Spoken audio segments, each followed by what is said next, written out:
দেশ বিদেশের মানুষের কাছে আকর্ষণীয় হয়ে উঠেছে। এই মাটি জন্ম দিয়েছে দূরবীন শাহ, আরকুম শাহের মতো অনেক জ্ঞানীগুণীদের। তাহলে আসুন ঘুরে দেখি শিল্পনগরীর ছাতকের রূপ সৌন্দর্য।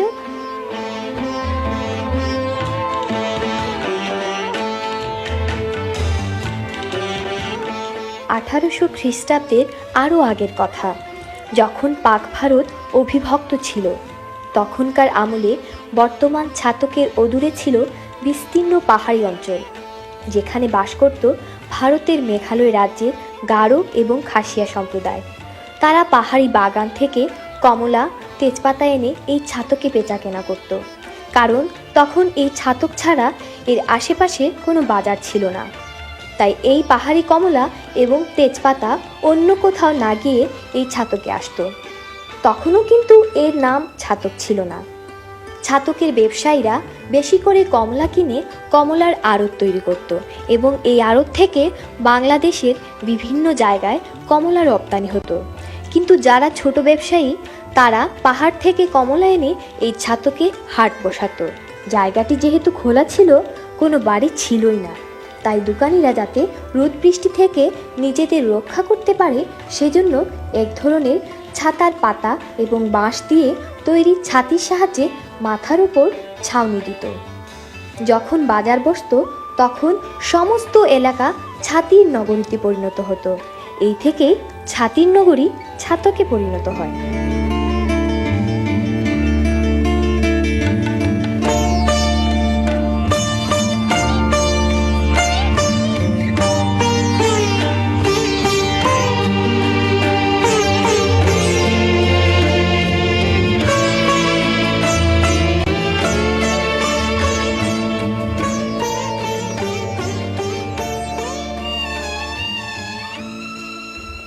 ছাতকের প্রাকৃতিক সৌন্দর্য, ঐশ্বর্য, মহিমা পর্যটকদের আকর্ষণ করার প্রধান কারণ। কেননা ছাতকের কমলা, সিমেন্ট কারখানা, পেপার মিল এবং প্রাকৃতিক সৌন্দর্যের হাতছানি সত্যিই দেখার মতো।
বাংলাদেশের মৎস্য ভাণ্ডার সুনামগঞ্জের প্রবেশপথ হলো এই ছাতক।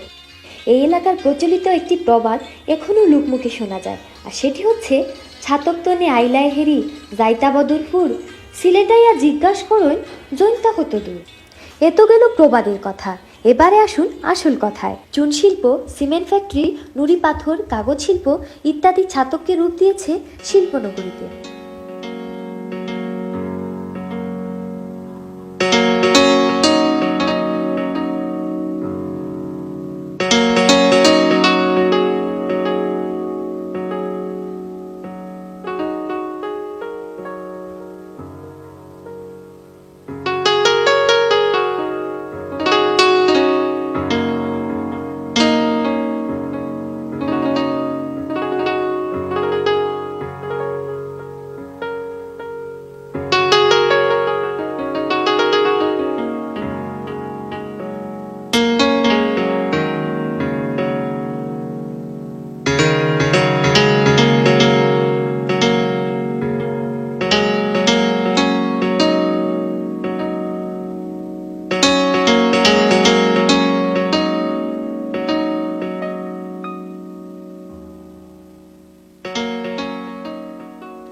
প্রিয় দর্শক, প্রাচীনকাল থেকেই ছাতকের চুন ছিল প্রসিদ্ধ। ইস্ট ইন্ডিয়া কোম্পানির আমলে তৎকালীন কালেক্টর রবার্ট লিন্ডসে ছাতকের চুনা ভাণ্ডার দেখে আকৃষ্ট হন এবং চুনা ব্যবসায় জড়িত হয়ে টাকার পাহাড় গড়ে তোলেন। সেই ধারাবাহিকতায় পরবর্তীতে রাইট ইংলিশ কোম্পানি নামে দুজন ইংরেজ আরও একটি চুনা শিল্পের ব্যবসা প্রতিষ্ঠান চালু করে।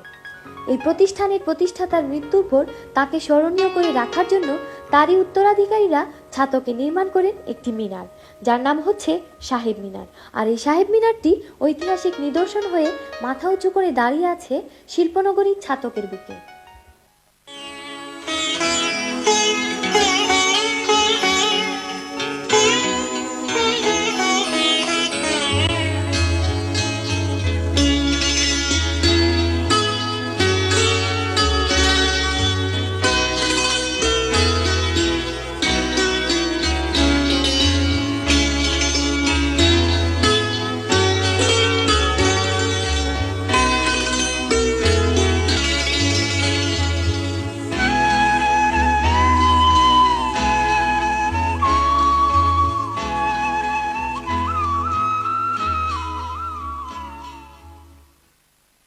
নির্জন যমুনার কোলে বসিয়া কদম্ব তোলে বাজায় বাঁশি বন্ধু শ্যামরায়।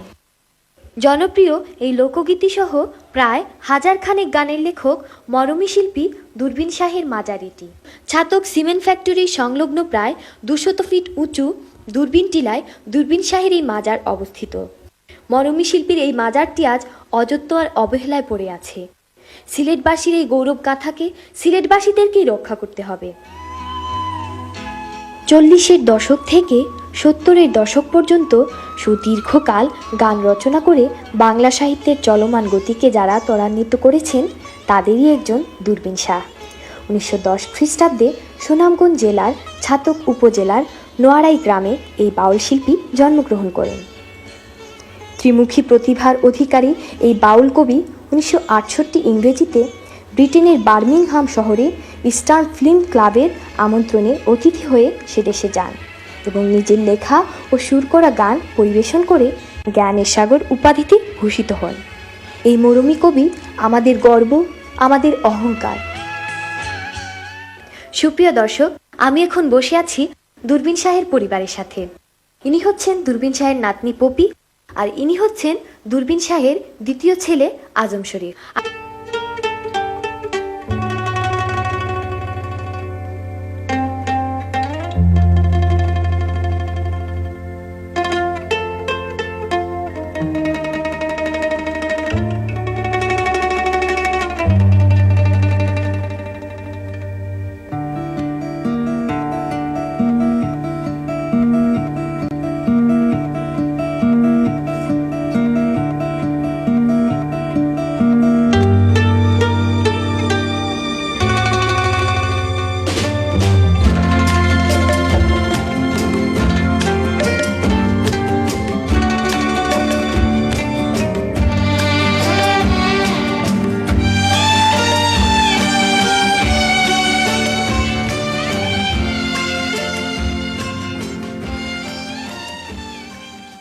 আমি এবারে কথা বলছি ছাতক পৌরসভার জনপ্রিয় চেয়ারম্যান জনাব আব্দুল ওয়াহিদ মজদুমিয়ার সাথে।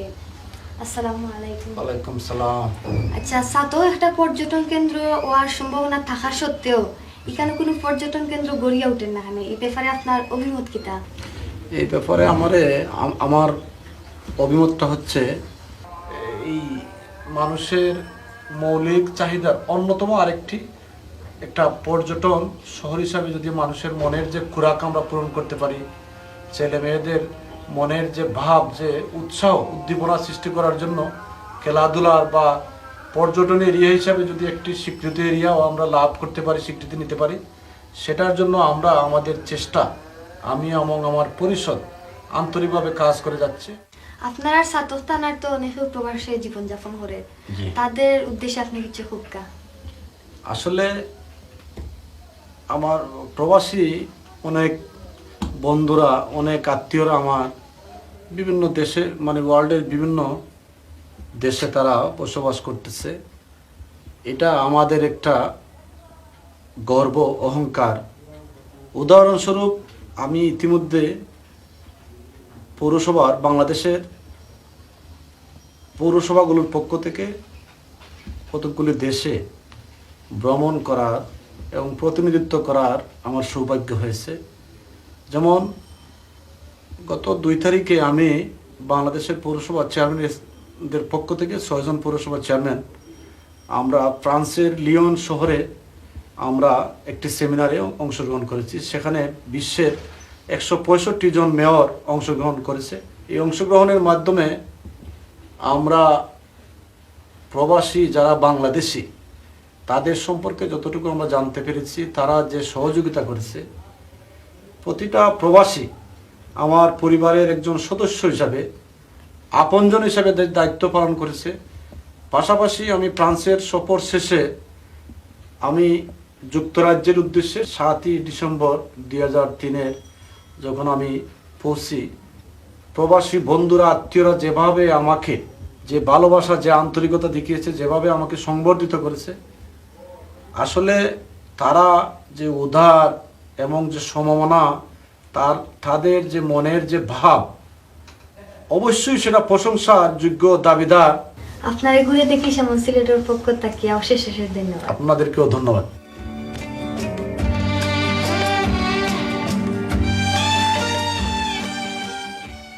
সুপ্রিয় দর্শক, বিশ্ব দরবারে যারা বাংলাদেশকে এবং সিলেটকে গৌরবোজ্জ্বল করেছেন, তাদের মধ্যে একজন হচ্ছেন বিশ্ব কিক বক্সিং চ্যাম্পিয়ন জেকো আলী। আর জেকো হচ্ছেন ছাতক থানার পাইকগাঁও গ্রামের সন্তান। আমি এই মুহূর্তে দাঁড়িয়ে আছি জেকোর বাড়িতে এবং কথা বলছি জেকোর চাচাতো ভাই জনাব উকিল আলী মেম্বারের সাথে। আসসালামু আলাইকুম। ওয়ালাইকুম সালাম। আচ্ছা, আপনার ভাই যে বিশ্বর দরবারও বক্সিং চ্যাম্পিয়ন হয়েছেন, এতে আপনার অনুভূতিটা কিটা? অনুভূতি আমাদের এইটাই, আমার ভাই, আমার চাচাতো ভাই বিশ্ব চ্যাম্পিয়ন হয়েছে, বাংলাদেশের সুনাম অর্জন করিয়াছি নাইয়া আমাদের বংশর আমরা চাচার ভাই যাই, যেটা আমার লাগে আমরা গর্বিত। এটা আমরা সম্মান প্রথমে বাংলাদেশের, 2 নম্বরে আমাদের ছাতক থানা, 3 নম্বরে আমাদের পাইকগাঁও গ্রামের। এটাই আমাদের বড় গৌরব। আমাদের বংশের একজনে যা হয়তো বিশ্বের ঐতিহ্য ছিনিয়ে আনছে, এটা আমাদের অনেক বড় গৌরব, যেটা হয়তো ভাষায় বলার না। আপনারা ঘুরে দেখি যেমন সিলেটের পক্ষ থেকে অনেক অনেক ধন্যবাদ। আপনারাও আমাদের গ্রামে আসাতে আপনাদেরকেও অনেক অনেক ধন্যবাদ জানাচ্ছি।